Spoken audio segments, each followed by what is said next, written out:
Yaitu menulis berdialog dulu, berbicara bahasa Jawa 1 minggu, gitu ya. Karena kerja, maka 1 minggu itu sudah bisa berbicara bahasa Jawa. Pulang sudah ke daerah Israel, ke negara Israel. Kemudian beberapa tahun lagi datang lagi, gitu ya. 1 minggu lagi dia belajar menulis bahasa Jawa. Dan kemudian pulang lagi. Kemudian setelah itu datang lagi ke Indonesia mengkaji syair-syair bahasa Jawa. Kemudian pulang lagi dan akhirnya menjadi dosen di Belanda, dan di sana dia menjadi dosen di perguruan tinggi terkenal, dan dia menjadi dosen bahasa Jawa. Cuma 15 hari bisa bicara, bisa menulis, bisa bersyair. Kita aja angel gitu.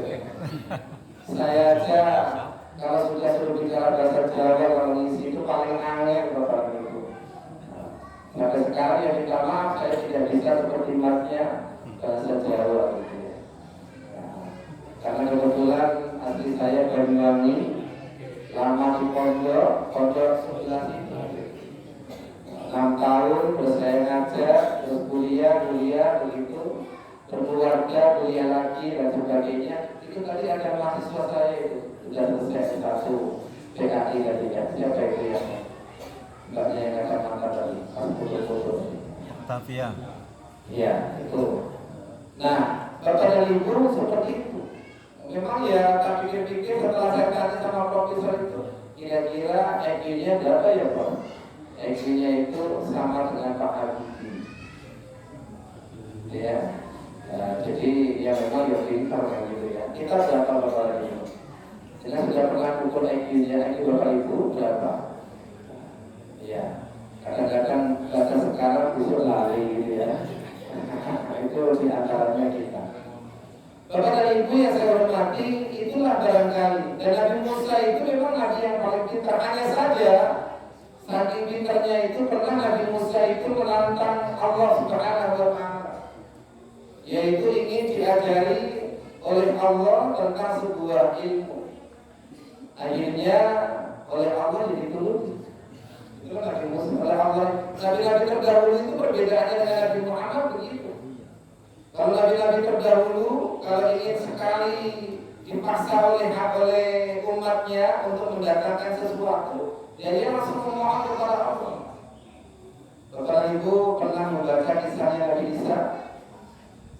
Nabi Isa itu terkala dipaksa oleh umatnya untuk mendatangkan sebuah hidangan dari langit, hidangan dari langit, bukan hidangan dengan dari itu, hidangan dari langit.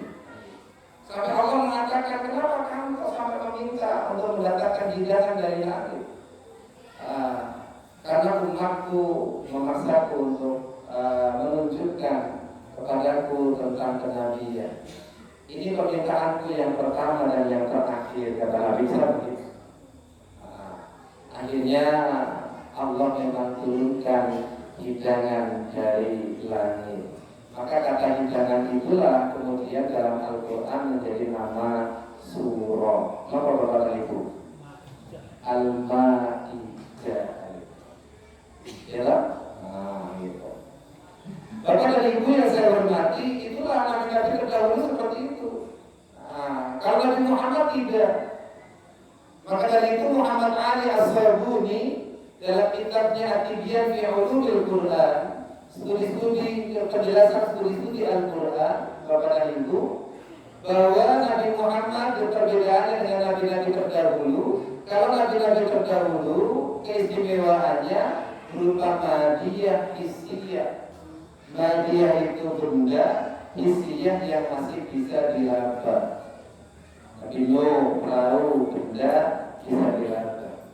Nabi Musa tongkat, benda bisa dilaba, dan hampir semuanya. Tetapi Nabi Muhammad SAW, kita yang sekarang hidup di zaman kita sekarang ini, itu kata Muhammad Ali As-Sabuni itu keistimewaannya itu bersifat ruhiyah Akliyah, ruhiyah itu dimensi hati, akliyah dimensi akal. Kalau bapak dan ibu kok masih menyenangi benda yang masih bisa diraba, hiduplah di zaman sebelum Nabi Muhammad. Tongkat, apa malah kira-kira, dan sebagainya. Jadi kalau jenengan masih membicarakan benda yang masih bisa diraba, hiduplah di zaman Nabi sebelum Nabi Muhammad. Kalau sekarang ini sudah ketinggalan bapak dan ibu. Sekarang ini ya ruhiyah, gimana hati kita tenang melalui Al-Quran, kita bacanya, maka Al-Quran sebagai obat segala macam penyakit hati. Kemudian yang kedua melalui akal pikiran, karena Al-Quran itu membawa inspirasi.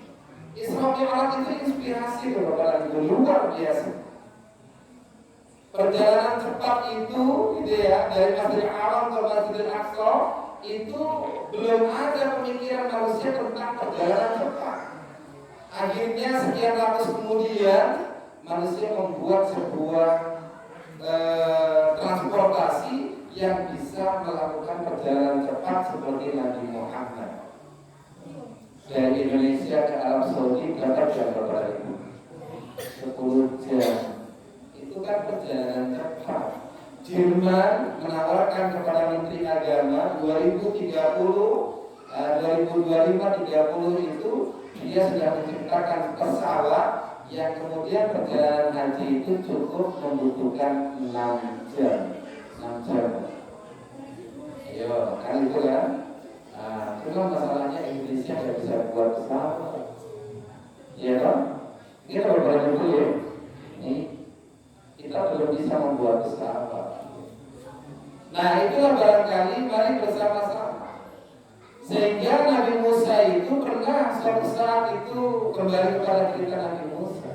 Yang mana Nabi Musa itu pernah memohon kepada Allah untuk diajari sebuah ilmu. Akhirnya Nabi Musa diperintahkan oleh Allah dalam kisah yang terjadi pada Al-Quran, yaitu Nabi Musa agar mengelilingi di sekitar Laut Merah. Laut Merah itu berarti dari Jeddah terus sampai ke Mesir, itu Laut Merah, Al-Bahrul Ahmar, gitu ya. Suruh mengelilingi situ. Nanti kalau kamu mendapatkan keanehan, disitulah kamu akan menemukan seseorang. Ya, akhirnya terjadilah betul yang makanan yang dimakan oleh Nabi Musa itu pembantunya melihat bahwa tulang belulangnya itu kembali hidup menjadi ikan yang bisa hidup kembali. Tapi saking kagetnya, akhirnya dia tidak bisa menceritakan kepada Nabi Musa sampai terjadi perjalanan selanjutnya. Di tengah perjalanan, pembantunya tadi mengingatkan kepada Nabi Musa bahwa ketika makan tadi itu ikan yang dimakan yang sudah habis tinggal tulang itu hidup kembali. Akhirnya pembantunya disuruh pulang. Nabi Musa memberitahukan bahwa disitulah saya akan ketemu seseorang. Dalam Asbabun Nuzul, sebab-sebab turunnya ayat, ternyata Nabi itu dikatakan adalah Nabi Jibril.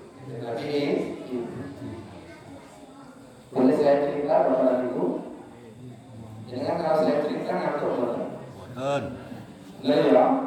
Mungkin yang ngantuk belum saya berhenti cerita yang ngantuk ya. Bapak dan Ibu yang saya hormati, akhirnya terjadilah betul ketemu seseorang itu ya Nabi Jibril. Kemudian Nabi Musa menyampaikan keinginannya ingin belajar kepada Nabi Jibril. Nabi Jibril mengatakan kamu tidak akan mampu belajar dengan saya. Nabi Musa semakin penasaran, masa begitu aja kalau nggak mampu. Akhirnya boleh, kalau kamu memang memaksa ingin belajar dengan saya, janganlah kamu bertanya sebelum saya memberitahu. Apa Bapak Ibu? Jangan bertanya sebelum memberitahu. Gampang kok? Gampang. Mulailah perjalanan lewat laut, kapal kecil begitu. Di tengah-tengah perjalanan di laut, kapal kecil itu dilubangi oleh Nabi Jibril. Kira-kira dengan bertanya enggak? Kalau dengan sebagai Nabi Musa, bertanya nggak kepada Nabi? Bukan bisa berenang kok, mesti bertanya gitu ya. Kalau kapal asik tengah laut yang bisa berenang, kok dilubangi? Bertanyalah Nabi Musa. Kemudian Nabi Khidir mengatakan, engkau tidak boleh bertanya sebelum saya memberi. Sampai di daratan, di padang pasir yang begitu tandus, matahari yang begitu menyengat, ada seorang anak yang sedang lari-lari asik ditangkap oleh Nabi Khidir dan dibunuhnya. Kira-kira dengan bertanya? Bu, dengan bertanya nggak Bu? Iya.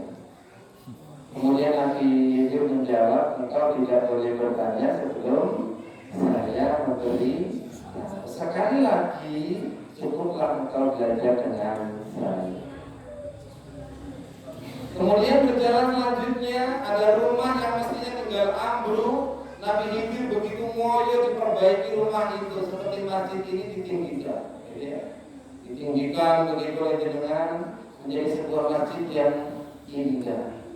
Nabi Musa bertanya. Akhirnya Nabi Khidir mengatakan, cukup di sini kamu belajar dengan saya. Jawabannya ada pada surah Al-Kahfi, Bapak Ibu. Mungkin dengan buka sendiri. Ya kan? Kenapa perahu? Kenapa anak dibunuh? Kenapa rumah didirikan kembali? Itu dengan ada pada surah Al-Kahfi tengah-tengah itu. Nah, itu nanti jawabannya di situ. Tidak akan saya jawab karena waktunya habis nanti. Kalau saya jadi. Bapak dan Ibu yang saya hormati, itulah Nabi Musa. Maka dari itu, demikianlah perjalanan Nabi Muhammad. Kemudian, Mi'raj itu ada pada surah An-Najm ayat 13 sampai 14. Yaitu Nabi Muhammad dinaikkan oleh Allah dari Masjidil Aqsa menuju ke Sidratil Muntaha. Sidratil Muntaha itu langit 1, 2, 3, 4, 5, 6, 7 di atasnya lagi. Jangan sudah pernah ke sana? Bu, Indonesia itu kapan kesananya gitu ya. Negara-negara maju sudah sampai langit 2 mau langit 3 gitu ya. Indonesia masih buka kapan buka ke langit 1 gitu ya. Padahal Allah sudah memberikan inspirasi melalui Mi'rajnya Nabi. Tidak menutup kemungkinan sekian ratus tahun yang akan datang bisa saja ada yang menembus sampai langit ke 7. Wallahu a'lam, hanya Allah yang Maha tahu. Dan sesampai di Sidratil Muntaha, malaikat Jibril berhenti mengatakan Nabi Muhammad. Nabi Muhammad langsung menghadap Allah menuju ke Baitul Ma'mur, ke Arsy singgasana Allah. Dan kemudian akhirnya Allah memerintahkan sholat 5 waktu. Itulah indahnya sholat 5 waktu. Apa indahnya? Yaitu Allah langsung memerintahkan tanpa malaikat. Bapak dan Ibu yang saya hormati, mari bersama-sama kita akan mengkaji limadza kunna nusalli. Pertanyaan kita kan begini ya Bapak Ibu ya. Kenapa kita itu sholat? Hasil oleh-oleh dari Isra dan Mi'raj Nabi Muhammad Sallallahu Alaihi Wasallam. Yang pertama, as-sholatu lil ibadah. Yang pertama ini. Kenapa kita sholat? Karena kita itu beribadah. Sholat itu sebagai cara kita beribadah. Di samping ibadah-ibadah lainnya kayak zakat, kayak puasa, termasuk haji dan umrah. Ketika kita merasakan sholat itu ibadah, karena semua fasilitas yang ada di langit dan di bumi itu untuk manusia, Bapak. Tidak ada makhluk Allah yang lain yang diberi fasilitas selengkap manusia. Hewan, tumbuh-tumbuhan, benda mati, gunung, itu semuanya untuk manusia. Sampai makan saja manusia itu melebihi binatang. Kalau binatang itu suka daging, binatang mau namanya daun-daunan ya Bapak itu ya. Kalau binatang itu suka daun-daunan tidak mau ya. Kalau manusia daging iya, daun-daunan iya, buah-buahan iya, masuk semua. Iya tak? Gak ada yang menolak, kecuali kalau giginya sudah habis baru menolak gitu ya. Nah, itulah manusia. Nah, kalau dipikir iya ya, berarti kita mesti harus beribadah. Di samping karena fasilitas Allah berikan kepada manusia sehingga harus beribadah melalui sholat. Tetapi sholat itu sendiri Bapak dan Ibu, kenapa kita mesti beribadah? Yang pertama, agar kita mendapatkan al-hidayah, petunjuk.